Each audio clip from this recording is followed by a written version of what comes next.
Elena's bare feet touched the cold marble as she descended the grand staircase of the Blackstone mansion, drawn by voices echoing from Edward's study at 2 in the morning. She'd woken to find his side of the bed empty again, the silk sheets still warm from his body. Need to move faster. She's getting suspicious. Edward's voice, muffled by the heavy oak door, made her stomach clench with sudden dread. Elena pressed herself against the shadows of the corridor, her silk nightgown whispering against her skin as she held her breath. Through the crack in the door, she could see fragments, Edward's hand running through his dark hair, his mother Victoria pacing like a predator in her Chanel suit despite the late hour. 3 years of this charade is enough.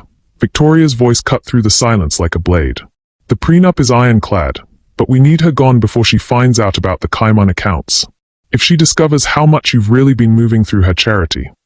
Elena's hand flew to her mouth, stifling the gasp that threatened to escape. Her charity. The foundation she'd poured her heart into. The one that had given her purpose in Edward's cold, calculating world. Vivian's getting impatient. Edward's voice carried a tenderness Elena hadn't heard directed at her in months. She's been playing the perfect mistress for 2 years, Edward. She deserves better than shadows. She'll have everything once we're rid of the little gold digger. Victoria's laugh was ice-cracking. The photographs we planted, the forged bank statements, everything's in place. Tomorrow's board meeting will be her final curtain call. Elena's legs nearly gave out beneath her. The world she'd built, stone by careful stone, was crumbling to dust. Every smile Edward had given her, every whispered endearment, every gentle touch, all of it performance, all of it calculated deception. I almost feel guilty, Edward said, and for a moment Elena's heart leaped with desperate hope. She actually loves me, you know. Really loves me. It's almost pathetic. The hope died instantly, replaced by something else, something cold and sharp and utterly still. Pathetic is right, Victoria replied. A nobody from Queens thinking she could become a Blackstone. At least she served her purpose, legitimized your image while you built the real empire offshore. Elena's hand found the banister, her knuckles white as she gripped the carved wood. In the study, she could see Edward lifting a crystal tumbler to his lips, the same hands that had held her face when he proposed, the same mouth that had sworn eternal devotion. The divorce papers are already drawn up, Victoria continued. Public disgrace, financial ruin, criminal charges for embezzlement. She'll have nothing left but the clothes on her back, if she's lucky. Elena took a silent step backward, then another, her heart hammering so loudly she was certain they'd hear it. But they were too caught up in planning her destruction to notice the ghost of their future victim retreating into the darkness. As she reached the top of the stairs, Elena caught her reflection in the antique mirror hanging in the hallway. The woman staring back at her had the same face, the same dark hair tumbling over her shoulders, but her eyes held something new. Asterisk, they have no idea what they've just awakened. Elena Rosa Martinez had been 19 when she first stepped into Edward Blackstone's world. A scholarship student from Queens serving canapes at a Columbia fundraiser, her uniform pressed and her smile bright despite the exhaustion from working 3 jobs. She'd been studying business and dreaming of opening her own nonprofit when Edward, heir to a real estate empire, had asked her name instead of simply taking another hors d'oeuvre. Back then, she'd believed in fairy tales. In love conquering all. In the possibility that a man could see past her second-hand dress to the fierce ambition burning in her chest. Now, padding silently through the mansion's corridors, Elena's reflection caught in every mirror she passed. No longer the wide-eyed girl who'd fallen for a prince's charming smile, but a woman who'd spent 5 years learning to navigate shark-infested waters. She'd transformed herself into someone worthy of the Blackstone name, mastering their language of power and prestige while never forgetting where she came from. Her charity work hadn't been just passion, it had been strategy. Building her own network, her own reputation, her own power base independent of Edward's family fortune. The foundation had grown from a small Queens-based operation into a multi-million-dollar organization with connections across 3 continents. Asterisk connections they'd never know about. Asterisk. In her private study, the one room in this marble mausoleum that truly belonged to her, Elena pulled out her laptop with steady hands. Her real work began now.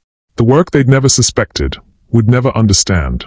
While they'd been planning her destruction, she'd been building her own empire of loyalty and information. Her phone buzzed softly. A text from Marcus Chen, her foundation's head of security and one of the few people in this world who'd seen through the Blackstone facade from day one. Asterisk saw the lights on. Everything okay? Asterisk. Elena stared at the message, remembering how Marcus had tried to warn her about Edward's business trips to Miami, about the discrepancies in the foundation's funding sources, about Vivian's frequent appearances at events Elena couldn't attend. She'd been too blinded by love, or what she'd thought was love, to listen. Asterisk, pack everything. Operation Tabula Rasa starts tomorrow. Asterisk. His response was immediate. Asterisk, about time. Safe house ready. Asterisk. Elena almost smiled. Marcus had been preparing for this day longer than she'd been willing to admit it was coming. While she'd been playing the perfect wife, he'd been documenting every lie, every forged document, every suspicious transaction flowing through accounts Edward thought she'd never discover. Asterisk, dawn. Leave nothing behind. Asterisk. The boardroom of the Elena Martinez Foundation fell silent as Edward's lawyer, Harrison Wade, spread photographs across the polished mahogany table like tarot cards predicting doom. Elena sat at the head of the table, her spine straight, her hands folded calmly in her lap as 20 pairs of eyes stared at images that would destroy her reputation forever. Or so they thought. As you can see, Wade's voice carried the satisfaction of a man delivering a killing blow. Mrs. Blackstone has been systematically embezzling funds from this organization for personal gain. The photograph showed Elena entering luxury hotels, shaking hands with known criminals, signing documents in shadowy locations. Each image perfectly composed, expertly crafted, utterly fabricated. 18 months of investigation. Edward spoke from beside his lawyer, his voice heavy with manufactured disappointment. I had hoped I was wrong about my wife, but the evidence is overwhelming. Elena watched him perform, noting how he avoided her eyes, how his jaw tightened when he had to say the word wife. Even his betrayal was calculated, rehearsed. Board member Margaret Steinberg, a steel heiress who'd known Elena since the Foundation's early days, leaned forward with evident pain. Elena, please tell us this isn't true. This was her moment. The moment to break down, to plead, to beg for mercy they'd never grant. The moment to play the victim they'd already written her as. Instead, Elena stood. You're absolutely right, Edward, she said, her voice carrying across the room with unexpected strength.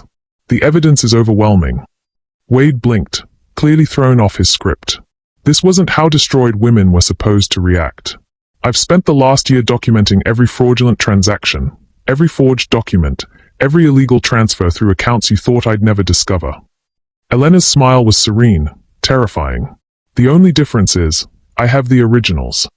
She pressed a button on her tablet. The room's large screen illuminated with bank records, real ones, showing millions of dollars flowing from legitimate Foundation accounts into Edward's personal ventures. Cayman Islands, Swiss banks, offshore shell companies. Elena's voice never wavered as murmurs of shock rippled through the room. Amazing what you can accomplish when you have someone's complete trust. Edward's face had gone ashen. Elena, what are you? What I'm doing, darling, she said, the endearment sharp as broken glass, is what I should have done 3 years ago. Walking away. She moved around the table, her heels clicking against marble like a countdown. Effective immediately, I'm resigning from the Elena Martinez Foundation. My lawyers will be in touch about the criminal charges for fraud, embezzlement, and conspiracy. The FBI should receive my full report by noon. You can't prove anything. Victoria Blackstone's voice cut through the stunned silence. Elena hadn't even noticed Edward's mother slip into the room. Can't I? Elena paused at the door, turning back to face the woman who'd orchestrated her downfall. Marcus, would you bring in our guests? The door opened to reveal 2 FBI agents, their badges gleaming under the boardroom's crystal chandelier. Mrs. Blackstone has been cooperating with our investigation for 6 months, Special Agent Rivera announced. We have everything we need. In that moment, Elena saw Edward's world crumble just as hers had the night before. But unlike her devastating discovery in darkness and solitude, his destruction played out under bright lights, surrounded by witnesses who would carry the story across Manhattan's elite circles within hours. You planned this, Edward whispered, finally meeting her eyes. Yes, Elena replied simply. I did. The safe house Marcus had prepared wasn't what Elena expected. Instead of some sterile corporate apartment, she found herself in a renovated brownstone in Brooklyn, its exposed brick walls and hardwood floors warm with afternoon sunlight streaming through tall windows. Your new identity papers, Marcus said, setting down a manila envelope on the kitchen island. Elena Cross. Clean credit history, employment records with a consulting firm in Portland. You can start over completely. Elena stared at the documents that would erase Elena Blackstone forever. The woman who'd loved Edward, who'd believed in their marriage, who'd thought she could belong in his world. That woman could disappear as cleanly as if she'd never existed. There's something else, Marcus continued, his voice gentler now that they were alone. I've been offered a position with a security firm in Oregon. Full relocation package, new identity if needed. She looked up at him, really looked.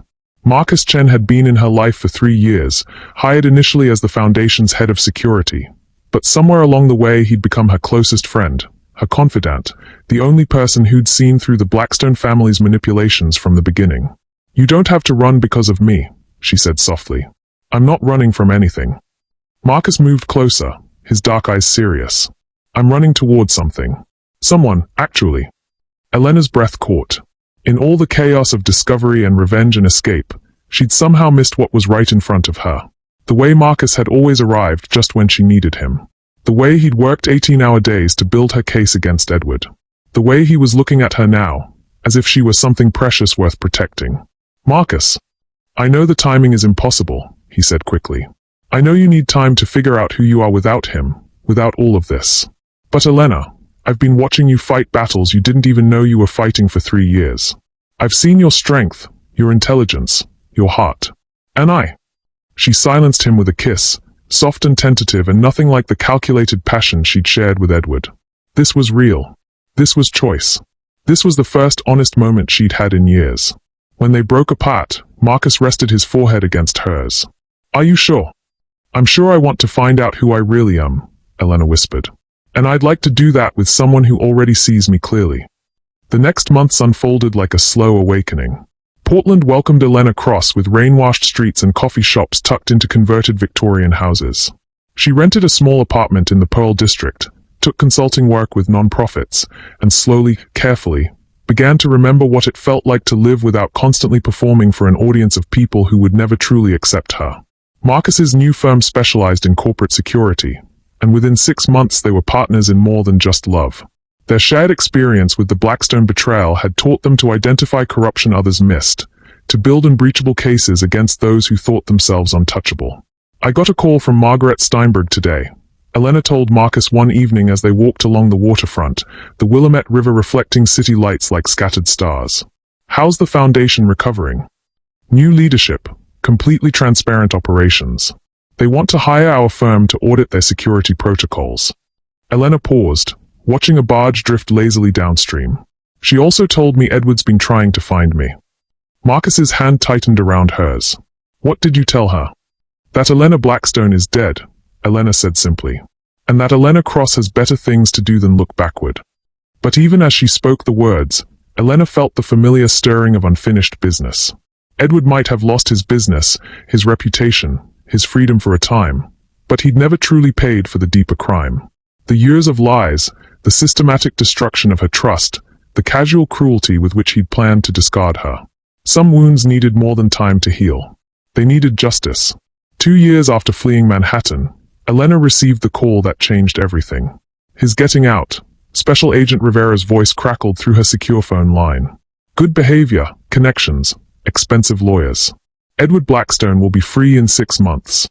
Elena stood in her Portland office, rain drumming against floor-to-ceiling windows as she processed this information. Marcus looked up from his desk, immediately reading the shift in her expression. What about the charges in New York? Elena asked, though she already knew the answer. Plea bargain. Reduced sentence in minimum security. His family's lawyers found technicalities in the evidence chain. He'll serve less than 3 years total. 3 years. For stealing millions, for fraud, for conspiracy, for destroying the trust of a woman who'd loved him completely. Elena hung up and walked to the window, watching Portland's gray sky weep onto the street below. Behind her reflection, she could see Marcus approaching, his footsteps careful on the hardwood floor.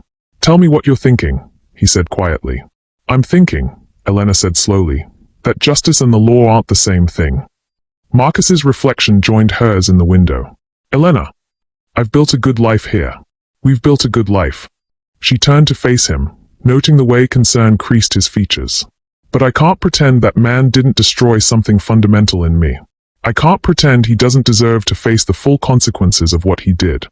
What are you saying? Elena walked to her desk, pulling out a locked drawer she hadn't opened in months.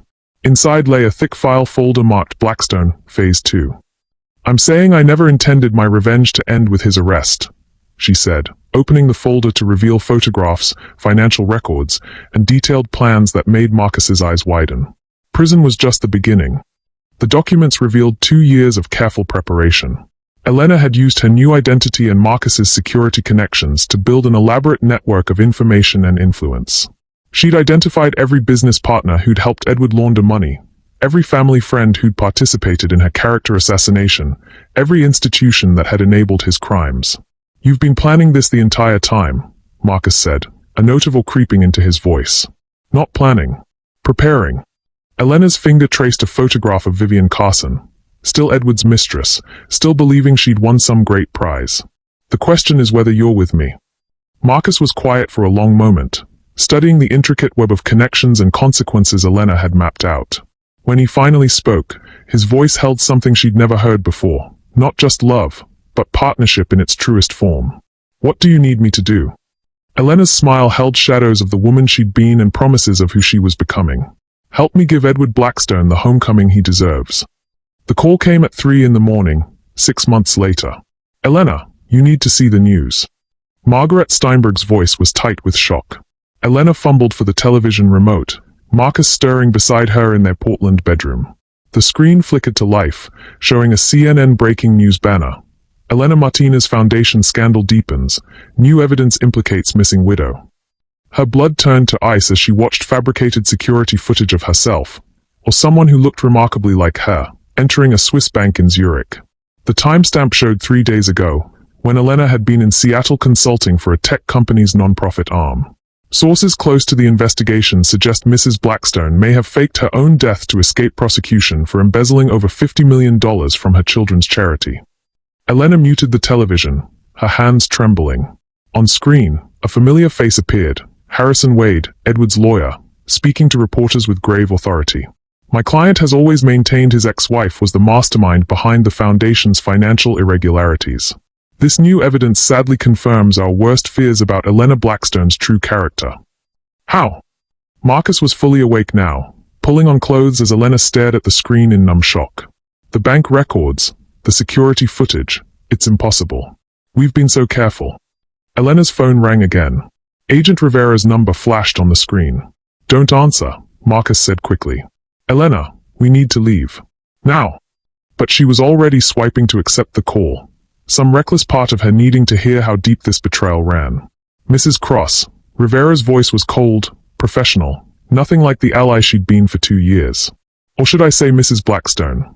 We need to talk." "I don't know what you're talking about. The federal warrant for your arrest suggests otherwise.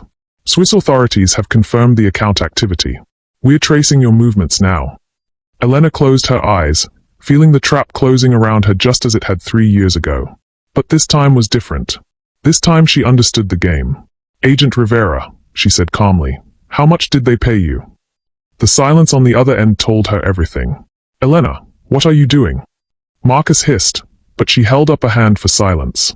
"You see, Agent Rivera, I've spent the last 2 years learning how the Blackstone family operates.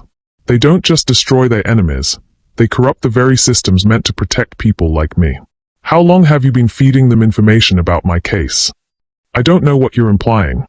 "I'm implying that you've been compromised from the beginning. That Edward's early release wasn't about good behavior. It was about you ensuring the right evidence disappeared and the wrong evidence appeared." Elena's voice grew stronger with each word. "I'm implying that you're about to learn why that was a very expensive mistake." She hung up and turned to Marcus, who was staring at her with a mixture of admiration and terror. "Please tell me you saw this coming," he said. Elena pulled a go bag from under their bed, one she'd hoped never to need but had prepared anyway. "I saw the possibility. What I didn't anticipate was how far they'd go to frame me." She paused, meeting his eyes. "Marcus, you can walk away.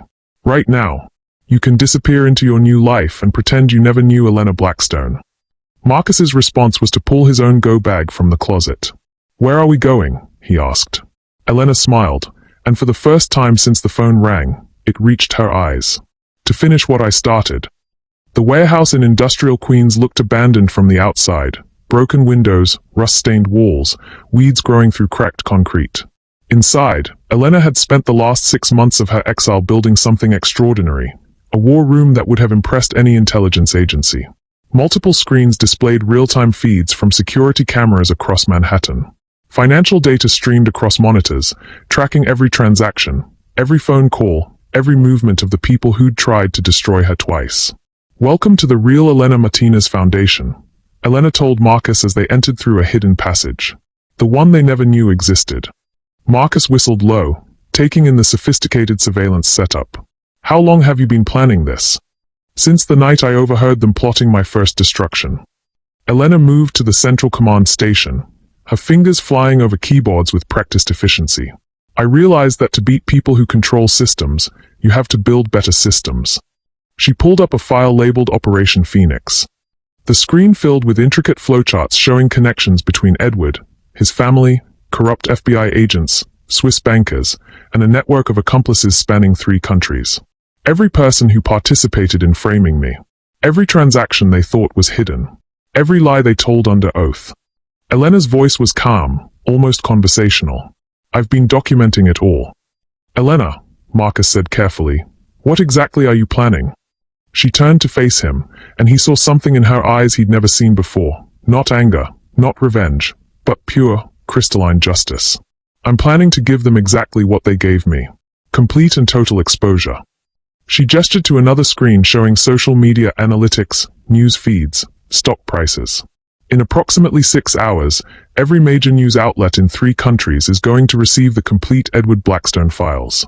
Bank records, surveillance footage, recorded phone calls, testimony from witnesses they thought were bought and paid for." Marcus studied the data streams, beginning to understand the scope of what Elena had built. "You've been playing a completely different game." "I've been playing the long game." Elena pulled up security footage from Edward's penthouse, where he was currently celebrating his freedom with Vivian and a small group of family and friends. "While they were congratulating themselves on destroying me twice, I was building a case that will end them permanently." She paused, her expression softening as she looked at Marcus. "But there's something else. Something I need you to understand before this goes public." Elena opened another file, this one containing documents that made Marcus's breath catch. Marriage licenses, property deeds, adoption papers, all bearing the names Elena Cross and Marcus Chen.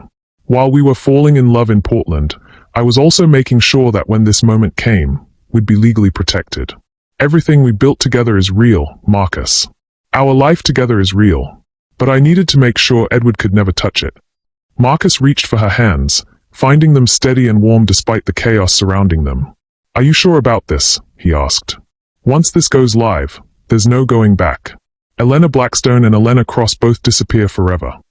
Elena's smile was radiant, transformative, the expression of a woman who'd finally found her true power. "I'm sure," she said, "because the woman who emerges from this won't be hiding from anyone ever again." The press conference began at exactly 9 a.m. Eastern Time, broadcast simultaneously across every major network and streaming platform. Elena stood at a podium in the ballroom of the Plaza Hotel, the same venue where she and Edward had held their wedding reception 4 years earlier. She wore a simple black dress, her dark hair pulled back, no makeup to hide the strength that had been forged in exile and betrayal. Behind her, massive screens displayed the Blackstone family crest, but as she began to speak, the image transformed into something far more damaging. "My name is Elena Martinez," she began, her voice carrying clearly across the packed room and through television screens around the world. 3 years ago, I was married to Edward Blackstone. I believed I was married to a man I loved. Instead, I was married to a criminal enterprise. The screens filled with bank records, wire transfers, recorded phone conversations. Edward's voice, clear and damning, discussing money laundering with known criminals. Victoria Blackstone coordinating the fabrication of evidence. FBI agent Rivera accepting payments for inside information.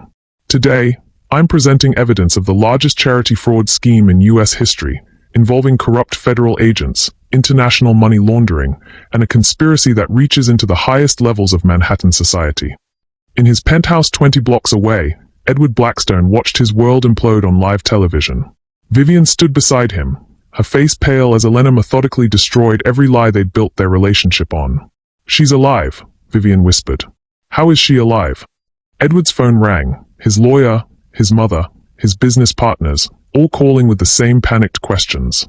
But Edward couldn't look away from the screen, couldn't stop watching the woman he'd underestimated completely dismantle everything he'd thought was his by right. The Elena Martinez Foundation was never about charity, Elena continued, her calm voice contrasting sharply with the explosive evidence behind her. It was about providing legitimate cover for Edward Blackstone's criminal activities. Every dollar donated by well-meaning supporters was filtered through a network of offshore accounts and shell companies. She paused, letting the weight of that betrayal settle over her audience. But this story isn't just about financial crime. It's about something more fundamental: the systematic destruction of trust, the corruption of institutions meant to protect people like me, and the casual cruelty of people who believe wealth makes them untouchable. Elena's voice strengthened, carrying the authority of someone who had walked through fire and emerged unburned. Edward Blackstone and his accomplices didn't just steal money. They stole years of my life, my reputation, my sense of safety in the world. They forced me to disappear, to hide, to live in fear of systems that were supposed to protect me. The screens changed again, showing surveillance footage of Elena and Marcus in Portland, their quiet life together, the consulting work they'd built, the genuine relationships they'd formed. But here's what they never understood about people like me. People who come from nothing and build something real through their own effort. We don't break. We adapt. We learn. We become stronger. Elena's smile was radiant as she looked directly into the camera. And sometimes, we come back. The final screen showed a comprehensive list of everyone implicated in the conspiracy, their crimes detailed with prosecutorial precision. Bank accounts frozen. Arrest warrants issued. International cooperation agreements activated. The evidence I'm presenting today has been shared with federal prosecutors, international law enforcement, and ethics committees in 3 countries. The people who tried to destroy me twice have, instead, destroyed themselves. Elena stepped back from the podium, but not before delivering one final message. To anyone watching who has been silenced, who has been dismissed, who has been told they don't matter, you do matter. You have power. And sometimes the greatest victory is simply refusing to disappear. 6 months later, Elena stood in the garden of a small vineyard in Northern California, watching Marcus adjust the placement of chairs for their second wedding ceremony. This time, there would be no lies, no hidden agendas, no families scheming in shadows. Margaret Steinberg approached, carrying a bottle of champagne and wearing the satisfied expression of someone who had watched justice finally prevail. The last of the appeals were denied yesterday, she reported. Edward will serve 15 years minimum. His mother got 12. Agent Rivera is looking at 25 to life. Elena nodded, feeling a sense of completion she hadn't expected. And Vivian cooperated fully once she realized Edward had been planning to frame her too. Witness protection, new identity, the works. Margaret smiled. Turns out he'd been stealing from her trust fund for years. Elena almost felt sorry for the other woman. Another casualty of Edward's calculating charm, another person who'd confused manipulation for love. Any regrets? Marcus asked, joining them as the last of their small group of guests arrived. Elena considered the question seriously. The past 4 years had cost her everything she'd thought she wanted. The fairy tale marriage, the society position, the naive belief that love conquered all. But they'd also given her everything she'd actually needed. The knowledge of her own strength, a partnership built on honest foundation, and the unshakable confidence that came from facing the worst of human nature and emerging intact. None, she said finally. Every choice led me here. The ceremony was simple, conducted under ancient oak trees with only 12 guests present. People who'd chosen to stand with Elena and Marcus not because of what they could gain, but because of who they were. No cameras, no reporters, no hidden agendas. As Elena spoke her vows, she thought about the journey that had brought her to this moment. The girl from Queens who'd believed in fairy tales. The woman who'd been betrayed and broken. The survivor who'd learned that real love wasn't about being saved. It was about being seen, valued, and chosen every day. In you, I found not my rescuer, but my equal, she told Marcus, her voice carrying across the small gathering. Not someone to complete me, but someone to grow beside. Not someone to give me a new life, but someone to help me build the life I was always meant to live. After the ceremony, as the sun set behind the rolling hills of wine country, Elena received one final call from New York. The number was blocked, but she knew who it was before she answered. Elena. Edward's voice was hollow, aged beyond his years by imprisonment and public disgrace. "Edward," she replied calmly, stepping away from the celebration. I wanted you to know that I understand now. What we did to you. What I did to you." His voice cracked. "I'm sorry."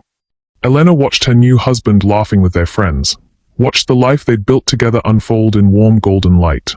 She felt nothing for Edward now, no anger, no satisfaction, no lingering pain. Just a distant sadness for the man who'd had everything and thrown it away for things that were never real. "I forgive you, Edward," she said quietly. "Not for your sake, but for mine. Carrying hate would only diminish what I've built." She hung up without waiting for his response and returned to Marcus's side, where he was telling a story that had their friends doubled over with laughter. "Everything okay?" he asked, slipping his arm around her waist. "Everything's perfect," Elena replied, and meant it completely. Years later, when people asked Elena Martinez Chen about her first marriage, she would smile and say it had been an expensive education in human nature.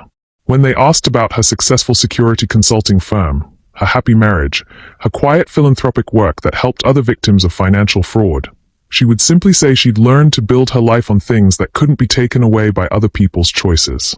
She never mentioned revenge, never spoke of justice served or enemies defeated. Those chapters of her story were complete, filed away like case studies in a reference book she rarely needed to open. But sometimes, late at night, when Marcus was sleeping peacefully beside her and moonlight streamed through the windows of their home in Napa Valley, Elena would think about the girl who'd once served canapes at Columbia fundraisers and dreamed of fairy tales.